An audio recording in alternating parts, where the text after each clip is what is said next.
through the process that I use. I've attached a couple sample worksheets and feel free to use those. But first I want you to ask yourself, at what time of day are you the most creative? Because this is the time that you want to use to work on your large boulders, so to speak, or the projects that seem overwhelming or are a little more complicated or need more creativity. You want to pick the time that works best for you.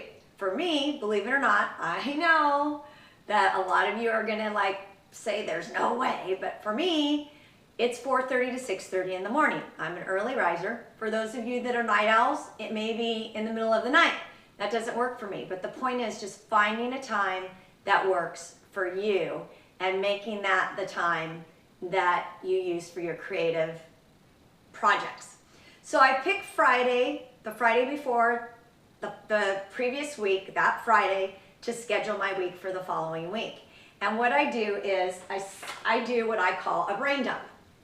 So basically the brain dump is just literally that. It's everything that has been nagging at me. All of those small things, all of those large things, all of those things that cause me not to sleep at night, that I just need to put them somewhere. So I put them on my sheet as a brain dump. Next to them, I list them as a small or a large task. So a small task is a task that takes 30 minutes or less. A large task is something that takes 30 minutes a day, a week to do.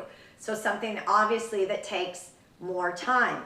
Then what I want to do is take the small tasks particularly and put over under delegating, if they can be delegated, and who I'm going to delegate that to, because that then gets it off of my list, right?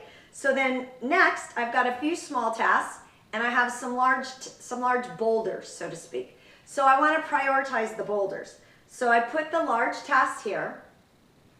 And again, if there's something in the large that can be delegated, do. Make sure to get that off of your plate. And then we're going to use a numbering system between 1 and 3. So I want you to ask yourself first, before you do this, what would happen if you don't do this today? So what would absolutely be the worst thing in the world that could happen if you did not finish this project for this week or this day? So, and given that, then you ask yourself, on this large boulder, do I have to do that? Does it have to be done? I have a deadline this week. Could it be done? And that would be good. Or it really doesn't have to be done at all. So 1, 2, or 3. And what I do is I number next to them, and then to prioritize, I create a diagram that I call a wedding cake. Basically, it's layering, and it's layering the boulders in the order of importance. So taking the 1s as the most important all the way up to the 3s. So the 1s are those things that have to be done. This has to be done. The 2s have to be done if you have more than one. The other ones could be moved forward, and then the one at the top is, this can probably wait until next week.